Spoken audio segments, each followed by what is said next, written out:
This is a reflection by Agatha Iguavon, or Cell 15. Saint Faustina, the Beauty and Challenges of Community. Sister Maria Faustina came from an impoverished background. Her call started at an early age in her life, and she was endowed with many special and extraordinary graces by God. This led her to become a religious nun. Her religious vocation was a response to God's call for her, where she found fulfillment. She was never known to have regretted being a nun. Her readiness to give her all to her religious vocation with total commitment was not only expressed by her leaving everything behind to follow Jesus, but also by making a faithful commitment to her religious vows, as shown in the beauty of the community life she experienced. This beauty did not always shine out in fine roses. It was not simply superficial, but was etched in the daily crosses she experienced in responding to the challenges of community life. She experienced rejection at all stages towards her calling, starting from opposition from her family and the community in which she lived.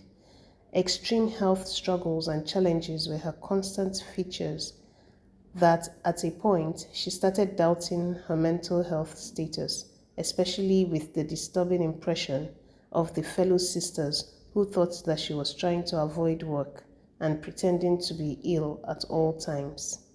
Confer Diaries 1697 67 186 187. The temptation of the torment of the suicide episode of a student, where she had to suffer for the student for 7 days, Confer Diary 192.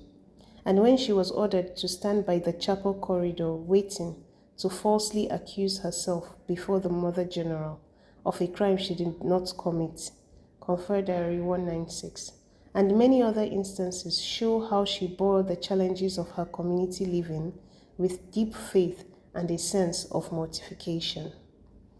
In fact, her virtues in all sorts of manners were tried at one time or the other. This made her exclaim in Diary 200, "Oh Jesus, how deeply it hurts the soul when it is always trying to be sincere, and they accuse it of hypocrisy and behave with mistrust towards it. Oh Jesus, you also suffered like this to make satisfaction to your Father." In all these, she never lost her temper or turned aggressively towards her fellow sisters, but she took it calmly in obedience. She knew how to forgive, and therefore she was not bogged down by hurts from others. She rather resorted to prayers, offered up hurts to God, and sought God's direction and those of her spiritual director in difficult circumstances. Little wonder these challenges became a crown of beauty instead of ashes, in the words of Isaiah 61:3. Her difficulties turned out to be legacies she left behind at death till date. She maintained a constant relationship with Jesus at all times. Sister Faustina was in communication with Jesus for direction, counseling, and instruction. Her Divine Mercy message depicts Jesus' love and forgiveness for all, which is her principal message to the whole world. Chaplet of Divine Mercy prayer for sinners, her humility, faith, and surrender to God at all times, with her eventual canonization coming from a humble background to worldwide recognition, stands out for emulation by all Christians. She died at the age of 33 years after a long battle with tuberculosis. No matter how small the number, structure, and formation are, community life possesses challenging and tempting situations that require coping and management. Be it a religious unit, groups of lay faithful, or even the smallest known unit of the world, the family, poses a problem in dealing with one another.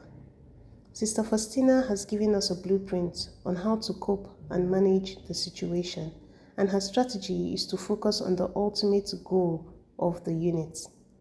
To focus entails a lot of determination, and we must not lose sight of our goals at any point in time, and we can only achieve that through intense prayers at all times, asking for God's love, grace, and mercies at all times and in all situations.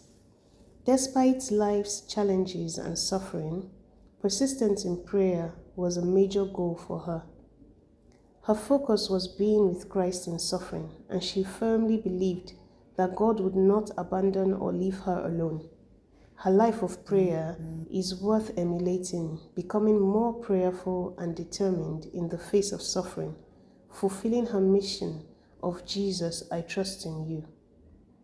This very simple but beautiful and powerful ejaculatory prayer fulfills the biblical injunction of Jeremiah 17:5, which invites us to place our trust in God and not in man.